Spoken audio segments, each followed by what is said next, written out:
Na aula anterior, a gente viu um algoritmo chamado algoritmo de vetor de distâncias, para a gente determinar as melhores rotas numa rede, mas ele não é o único algoritmo que pode ser utilizado para essa finalidade. O algoritmo de vetor de distâncias é usado pelo protocolo RIP, que é talvez um dos primeiros protocolos para roteamento da internet. No entanto, protocolos mais modernos, como o protocolo OSPF, geralmente utilizam outras alternativas, que são algoritmos do tipo link state. Os algoritmos do tipo link state basicamente usam o algoritmo de Dijkstra para determinar os melhores caminhos em um grafo. O algoritmo de Dijkstra, muito provavelmente vocês já devem ter estudado em alguma disciplina de algoritmos ou de grafos. A gente vai apenas olhar uma analogia física dele para a gente poder dar uma relembrada de como que ele funciona. Então, para o algoritmo de Dijkstra funcionar, a gente precisa saber a topologia, a gente precisa ter o grafo inteiro. Ao contrário do algoritmo de vetor de distâncias, que é distribuído, a gente precisa saber a topologia, senão a gente não consegue executar. A gente precisa ter o grafo inteiro com todos os pesos, todos os vértices e arestas. E como que ele funciona? Então imagine que a gente queira determinar os melhores caminhos de todos os nós do grafo até o nó A.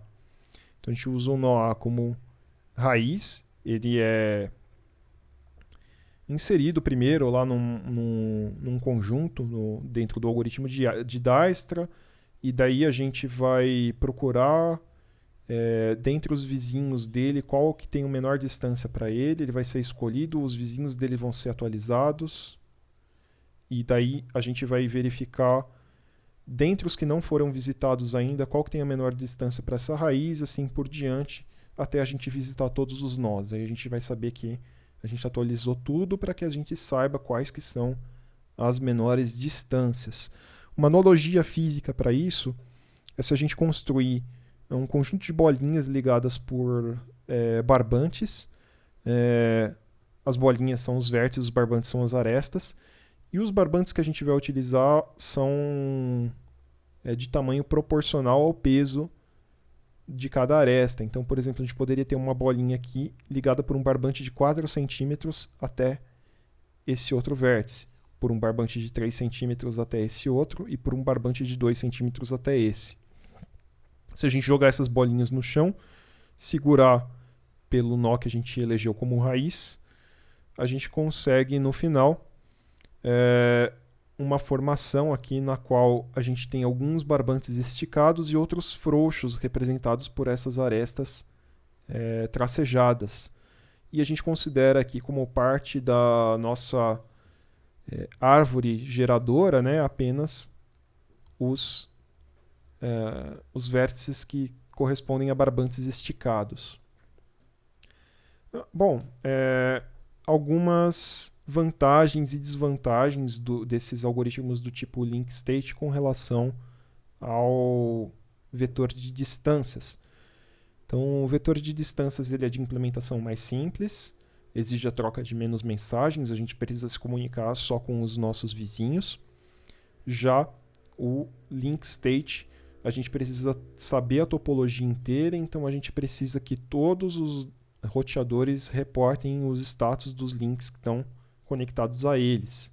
Então, se a gente está em um determinado roteador, a gente precisa obter uma visão global de toda a rede para que a gente possa executar o algoritmo de Dijkstra e saber os melhores caminhos, partindo da gente para todos os outros nós da rede. Vantagens. Trata-se de um algoritmo mais robusto. Tá? Então, se a gente pensar no vetor de distâncias, caso ocorra um problema de segurança ou mesmo um mau funcionamento de um dos roteadores e ele reporte um dos valores do vetor de distâncias como muito menor do que deveria ser, então suponha aqui, por exemplo, que o R4 reporte para todo mundo aqui que ele tem uma distância somente de 1 para todos os outros roteadores da rede. O que vai acontecer? O próprio R2, que é vizinho do A, vai tentar chegar no A por meio do R4. em vez de chegar por esse enlace aqui que tem um custo 4 que seria maior do que o 1. Então ele vai conseguir desviar todo o tráfego para ele. Isso pode ocorrer de forma acidental, por um mau funcionamento do protocolo, ou de forma proposital, por um ataque de segurança. Já quando a gente está utilizando algoritmos do tipo link state, que levam em conta toda a topologia da rede, o R4 ele pode reportar informações erradas? Pode, mas ele se limita a reportar informações erradas sobre os enlaces que estão conectados a ele. Então, de repente, ele pode reportar que o custo desse enlace é 1 em vez de ser 4, que o desse é 1 em vez de ser 2 e que o desse é 1 em vez de ser 4. Mas ele não vai conseguir fazer com que o tráfego do R2 até o A seja desviado, porque mesmo que o R2 acredite que esse custo aqui é 1, ele vai calcular aqui a distância como sendo 1 mais 1, 2, mais 3, 5. Então não compensaria vir por aqui. Ou, por esse caminho alternativo, ele calcularia 1 mais 1, 2, mais 2, 4, mais 3, 7, já ultrapassaria. Então fica muito mais difícil para um nó conseguir afetar todo o roteamento da rede devido a ele conseguir só reportar informações localmente erradas para os outros nós. Então a gente tem essa vantagem aí dos algoritmos do tipo link state, apesar deles serem mais complexos e exigirem uma troca do maior número de mensagens. Eles são mais robustos.